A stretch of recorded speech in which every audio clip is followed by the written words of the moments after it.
Good morning student. आज का हमारा टॉपिक है डीएचसीपी।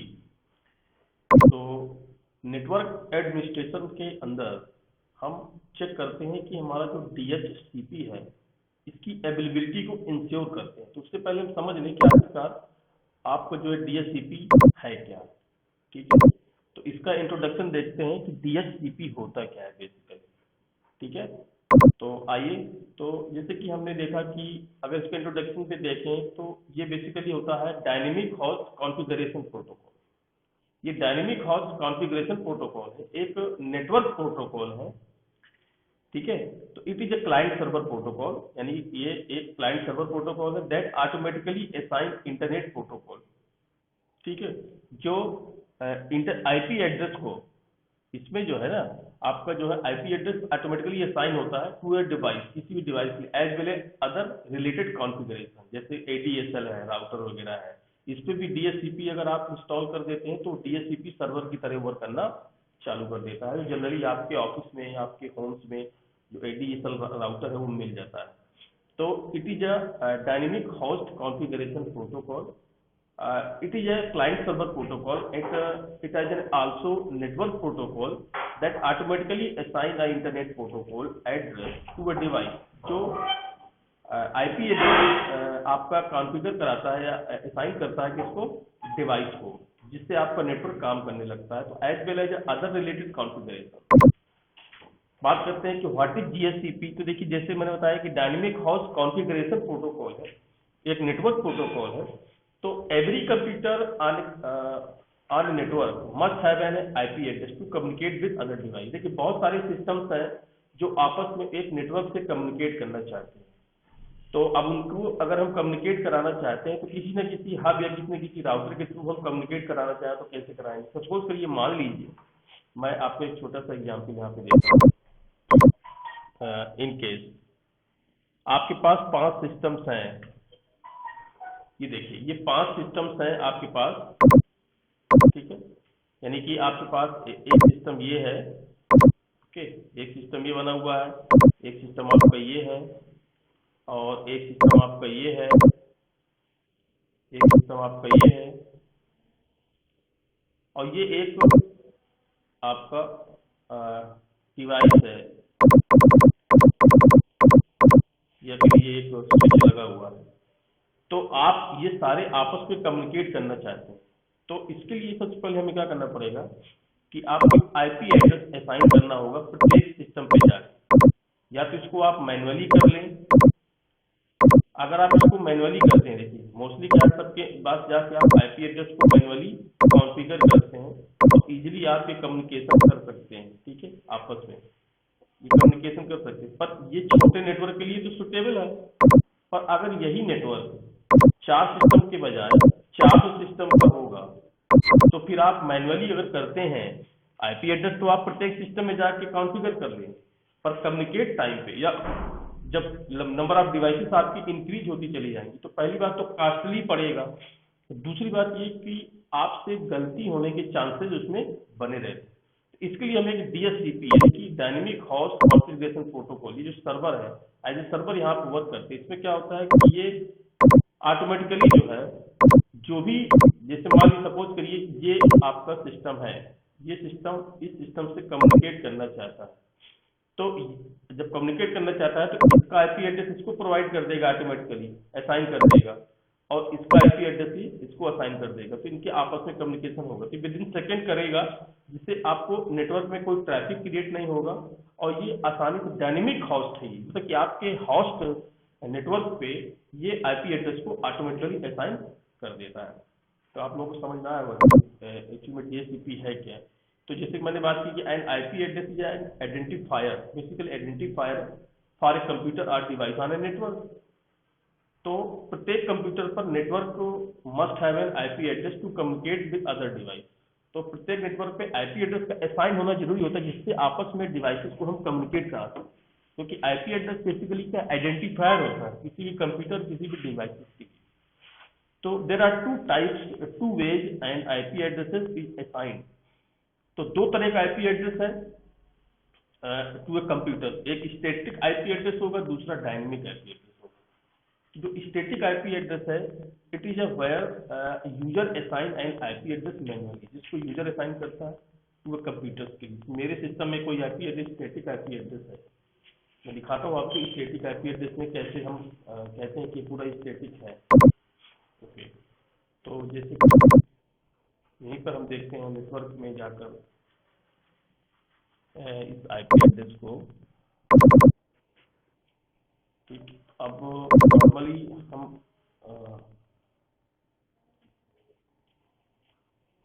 थोड़ा समय लेंगे।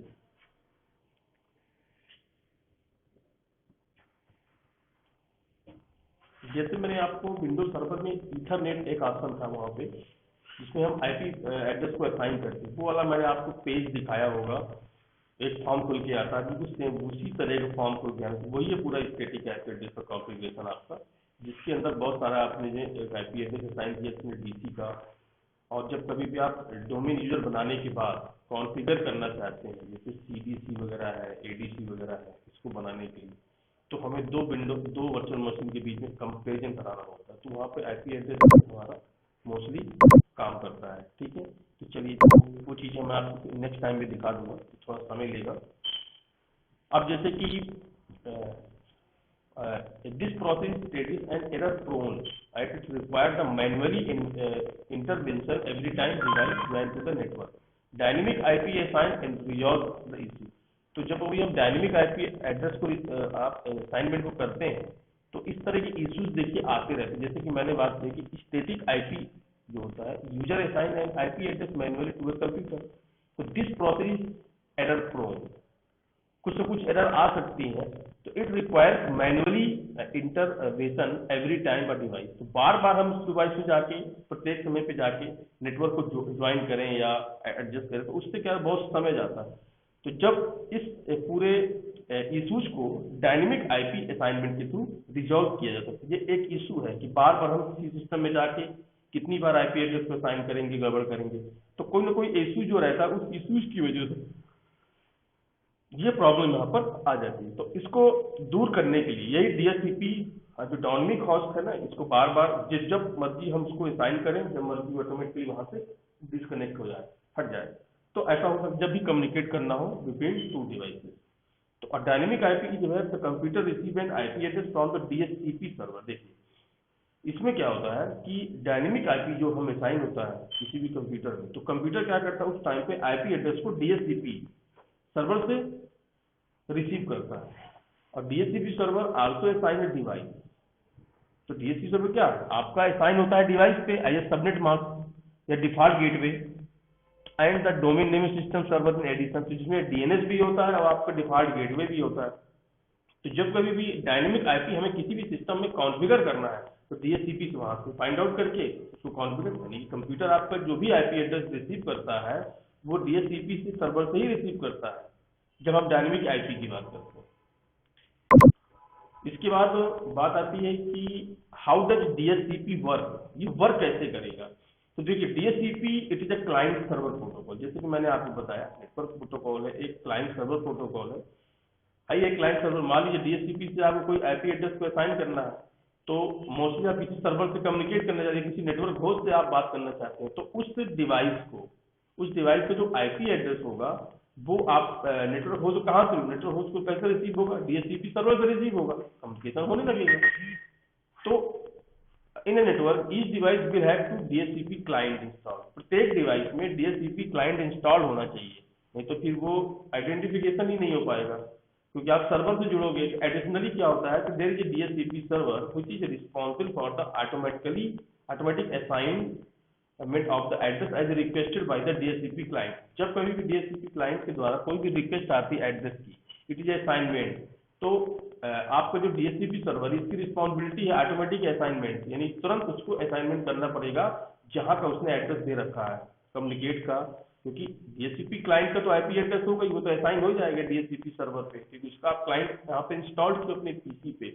जिससे डीएचसीपी सर्वर यहाँ फिगर में देखिएगा, डीएचसीपी सर्वर में दो चीजें, एक होता है डीएचसीपी ऑफर, दूसरा डीएचसीपी रिक्वेस्ट। तो अब ये क्लाइंट है आपका, तो क्लाइंट रिक्वेस्ट करेगा तो ऑफर तो ये करेगा ही ना, तो अब ये जब ऑफर करेगा, ऑफर करने के इन द सेंस क्या होता है कि आपको कोई ना कोई एक्नॉलेजमेंट जरूर देगा कि हाँ आपको ये रिक्वेस्ट रिसीव हो चुकी है। इसके बाद आपका जो डीएचसीपी डिस्कवर है, तो वो क्या करता है, इसका काम क्या होता है, इस डीएचसीपी क्लाइंट को डिस्कवर करना, खोजना। क्योंकि अगर डीएचसीपी इसने इससे कनेक्ट किया है, क्या खोजेगा, आईपी एड्रेस, इसका आईपी एड्रेस। जैसे आईपी एड्रेस इस पर जनरेट होगा, तुरंत डीएचसीपी ऑफर कर देगा। देखिए सबसे पहले तो क्लाइंट, डीएचसीपी क्लाइंट इसको रिक्वेस्ट करेगा सर्वर को, सर्वर उसका उसको डिस्कवर करेगा, खोजेगा कि जिसकी वो रिक्वेस्ट कर रहा है, जिससे वो कम्युनिकेट, मान लीजिए उसने कहा कि मुझको इस डिवाइस से कम्युनिकेट करना है, तो इस सर्वर के पास उस डिवाइस को कम्युनिकेट, उसका एक आईपी, एक फिजिकल एड्रेस तो जनरेट कराएगा ना। ये फिजिकल एड्रेस क्या हो सकता है इस पीसी का, क्योंकि जब ये रिक्वेस्ट करता है तो इसका फिजिकल एड्रेस तो पहुंच जाता है इसके पास, लेकिन वो इस फिजिकल एड्रेस की डिमांड करेगा। तो वो क्या करेगा, इसके फिजिकल एड्रेस को यहाँ से फाइंड आउट करेगा। अगर फाइंड आउट हो जाएगा तो फिर वो डीएचसीपी इसको ऑफर करेगा, अदरवाइज इसको ऑफर नहीं करेगा, डिस्कनेक्ट करेगा। इसके बाद डीएचसीपी पैक, फिर वापस बाद में डीएचसीपी पैक, मतलब ये है कि आपको फिर कम्युनिकेशन, जब जब जब कम्युनिकेशन आपका क्लियर होगा तो ये इसे एक एक्नॉलेजमेंट देके उसको डिस्कनेक्ट भी करेगा। बाकी भी डायनेमिक हाउस कॉन्फ़िगरेशन प्रोटोकॉल है। एक बात, इसका एक टाइम होता है, लीच टाइम भी होता है, जिसके बारे में हम अभी आगे डिस्कस करेंगे। तो देखिए डीएचसीपी, जैसे assignment between the DHCP client and server at 4 step. तो 4 स्टेप में होता है। देखिए सबसे पहले सर्वर डिस्कवरी। सर्वर डिस्कवरी में क्या है कि once a device join a network, device ने कोई नेटवर्क ज्वाइन किया and require an IP address, और वो एक आईपी एड्रेस की डिमांड कर रहा है, it broadcast a message to the network asking for it. तो उसी के पूछने के अकॉर्डिंग नेटवर्क में वो मैसेज आपको ब्रॉडकास्ट होगा थ्रू द डीएचसीपी सर्वर।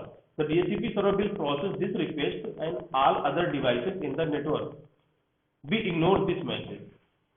तो डीएचसीपी सर्वर क्या क्या प्रोसेस करता है इस रिक्वेस्ट पे, सभी डिवाइसेस के लिए इन द नेटवर्क में, कि वो इस मैसेज को इग्नोर करता है। क्योंकि पर्टिकुलर जिस भी डिवाइस जो नेटवर्क से जुड़ा हुआ है, अगर वो रिक्वायरमेंट है उसकी आईपी एड्रेस की, तो वो मैसेज को ब्रॉडकास्ट करेगा नेटवर्क में, आस्किंग फॉर इट, जब उससे पूछा जाएगा। मान लो सभी डिवाइसेस के लिए वो मैसेज, तो सभी डिवाइसेस भी रीड कर सकती हैं कि क्या डीएचसीपी सर्वर ने प्रोसेस किया हुआ है। तो उस टाइम पे वो बाकी डिवाइसेस को क्या करता है, मैसेज को इग्नोर करता है। डीएचसीपी ऑफर में क्या है कि जो डायनेमिक हाउस कॉन्फ़िगरेशन प्रोटोकॉल है, looks for the an available IP address, कि हाँ आपका आईपी एड्रेस अवेलेबल है from its pool of address. इस पूल ऑफ एड्रेस में आपको ये आईपी एड्रेस मिल जाएगा जिसकी आप डिमांड की, and offer one the requesting device, और उसको ऑफर करेगा जो रिक्वेस्टिंग डिवाइस है। डीएचसीपी रिक्वेस्ट का मतलब है कि जब the device respond to the DHCP server, जब डीएचसीपी सर्वर के लिए वो रिस्पॉन्ड करता by confirming the provided IP address को कंफर्म करने के लिए।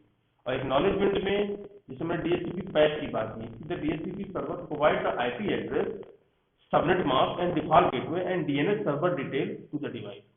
तो इस वाले फेज में क्या होता है कि वो डिवाइस को सारा डिटेल देता है। वो सर्वर जो है, डीएचसीपी सर्वर जो है आईपी एड्रेस प्रोवाइड करता है, उसका सब मास्क प्रोवाइड करता है, जो गेटवे है वो प्रोवाइड करता है। ये सारी चीजें आपके एक कॉन्फ़िगरेशन में होती हैं। जब कभी आप कॉन्फ़िगर करते हो तो लिखा रहता है ऊपर से कि आईपी एड्रेस क्या है, उसका सबनेट मास्क क्या है, और उसका डिफॉल्ट गेटवे का। ये सारी चीजें चाहिए होती हैं जब कभी किसी नेटवर्क से आप जुड़ते हैं। अब जैसे डीएचसीपी लीज टाइम मैनेजमेंट है, तो अब इसका लीज टाइम मैनेजमेंट से क्या मतलब है। देखिए IP address information assigned by the DHCP is only valid. अगर आईपी एड्रेस इंफॉर्मेशन जो है वो असाइन करती है, किसके द्वारा, डीएचसीपी के द्वारा असाइंड होता है, is only valid for a limited period of time. तो एक बहुत ही लिमिटेड टाइम के लिए वो असाइन होता है, and known as a DHCP lease, जिसको हम बोलते हैं DHCP lease, and the period of validity is called DHCP lease time. तो एक तो डीएचसीपी लीज हो गया, कितने टाइम के लिए देना है, कितना टाइम, कितना निर्धारित किया। फिर वो कह रहा है कि जो इसकी वैलिडिटी होती है, period of validity, is called the DHCP lease time बोलते हैं इसको। तो व्हेन द लीज एक्सपायर, अगर लीज आपकी एक्सपायर होती है, the client can no longer use the IP address. तो क्लाइंट उस आईपी एड्रेस को लंबे समय तक यूज नहीं कर सकता, as and has to stop all communication, सारे कम्युनिकेशन को स्टॉप करके विद द आईपी एड्रेस, उस आईपी एड्रेस के साथ, unless it request to extend the lease. अगर वो रिक्वेस्ट को एक्सटेंड कराता है, तो जब लीज को एक्सटेंड करते हैं तो via the DHCP lease renewable cycle होती है, उसके थ्रू आप ये आपका आगे की ओर लीज आपकी बढ़ाई जाती है। तो to avoid the impact of the DSCP server, तो जो इस इम्पैक्ट को डीएससीपी सर्वर जो है अवॉइड करता, not being available at end of the lease time. हो सकता है उस टाइम पे जो लीज वो कह रहा है कि इस टाइम पे हमें जैसे मान लीजिए कि available at the end of lease time, उस टाइम पे मान लीजिए वो अवेलेबल नहीं है तो फिर थोड़ा सा वेट करना पड़ता। क्लाइंट जनरली स्टार्ट रिन्यूइंग करता है their lease halfway through the lease period of time, उससे पहले ही वो लीज बढ़वाने की कोशिश करता है। The renewal process ensure robust IP address allocation to the device. तो जब देखिए डीएचसीपी लीज टाइम में, डीएचसीपी लीज टाइम का मतलब होता है कि it is the amount of time in minutes in second और नेटवर्क डिवाइस, कि कितना अमाउंट ऑफ टाइम लगेगा, कितना मिनट लगेगा, कितना amount of time DHCP lease time को लगेगा आपके नेटवर्क डिवाइस के लिए can use IP address in network. किसी भी नेटवर्क में एक आईपी एड्रेस को यूज करने के लिए कितना समय लगेगा, ये आपका डीएचसीपी लीज टाइम है एक्चुअल में। The IP address is reserve for the device until the reservation expire. मान लीजिए आईपी एड्रेस आपका किसी डिवाइस के लिए आपने रिजर्व किया हुआ है जब तक आपका रिजर्वेशन एक्सपायर नहीं होता। The lease time indicate how long device is allowed. तो लीज टाइम अगर आप इंडिकेट करते हो कि how long device is allowed to use that IP address, तो now this is important because amount of available IP address is limited in network, कि जो भी आपका आईपी एड्रेस है नेटवर्क का, नेटवर्क में वो लिमिटेड टाइम के लिए होता है, अवेलेबल होता है। तो for a typical home network you have to DHCP pool of 2000 IP address. मान लीजिए आपका कोई होम नेटवर्क है जिसमें आपके डीएचसीपी पूल में 200 आईपी एड्रेस हैं, तो कौन आईपी एड्रेस कितने देर के लिए नेटवर्क में अवेलेबल है, ये भी उसी के अकॉर्डिंग वो लीज टाइम निर्धारित करता है। अब जैसे करें how the DHCP lease work कैसे करेगा, तो जब when your computer power up हो गया, it does not have an IP address, आपके पास आईपी एड्रेस नहीं है, तो so it will need to communicate with the DHCP server. तो उस आईपी एड्रेस से रिकॉर्डिंग आपको डीएचसीपी सर्वर से कम्युनिकेट करने की आवश्यकता पड़ेगी। पहला तो ये, if the computer does not have reservation, मान लीजिए उसको रिजर्वेशन है कि yet for an IP address के according it will begin a new lease of the IP address, तो उसको एब्सोल्युटली न्यू लीज शुरू करनी पड़ेगी। But when it already has an active lease standing out, then it will confirm the availability of it and resume the lead। तो वही मैंने कहा था availability, ensure the DHCP availability, जो भी आपका आएगा मैं दिखाऊंगा वहां पे, कि अगर उस समय हमें कंफर्म करना पड़ेगा उस आईपी एड्रेस की अवेलेबिलिटी को through the DHCP server and resume the lease, ताकि हम उस लीज को रिज्यूम कर सकें। अगर वो उस समय अवेलेबल नहीं है तो फिर आपको वेट करना पड़ेगा। उसने कहा है कि but it already N active lease standard out, आपका जो है वो जो लीज स्टैंडिंग आउट है वो एक्टिव नहीं होना चाहिए। मान लीजिए इस समय ऑलरेडी एक्टिव है तो फिर आपको कंफर्म करना पड़ेगा कि अवेलेबिलिटी आईपी एड्रेस की, ताकि हम उस लीज को दोबारा से रिज्यूमे कर सकें। Every DHCP lease life cycle will follow the specific pattern, इससे एक लाइफ साइकिल होती है, इसको फॉलो करना पड़ता है। तो it start with the initial lease, हम स्टार्टिंग लीज से स्टार्ट करेंगे, then normal operation period and renewable period and if the renewable fails या फिर रिवाइंडिंग पीरियड, ये सारे के सारे इसके फेज साइकिल्स होते हैं। जैसे देखिए at day 0 it will request a new lease, हमने यहाँ पे देखा it will request a new lease, ठीक है, आपने 0 किया तो आपने न्यू लीज के लिए रिक्वेस्ट की। During normal operation the client can use the IP address, तो जो भी नॉर्मल ऑपरेशन होता है उसके दौरान वो आईपी एड्रेस का यूज कर सकता है। Half way the lease time it will try to renew, जैसे हाफ वे में पहुंचता है उसको तुरंत ट्राई करना चाहिए रिन्यू के लिए, renew the lease, so it can keep the same IP address, ताकि मैं उसी आईपी एड्रेस को दोबारा से आगे के लिए रख सकता हूँ। इफ रिन्यूइंग फेल्ड, मान लीजिए DHCP service offline for example, offline में तो आपकी रिन्यूइंग तो फेल हो जाएगी ना, तो it will try to extend the current lease, आप क्या करोगे उस करंट लीज को एक्सटेंड करने का सोचोगे with an active DHCP server से। आपने ऐसा किया, इसके बाद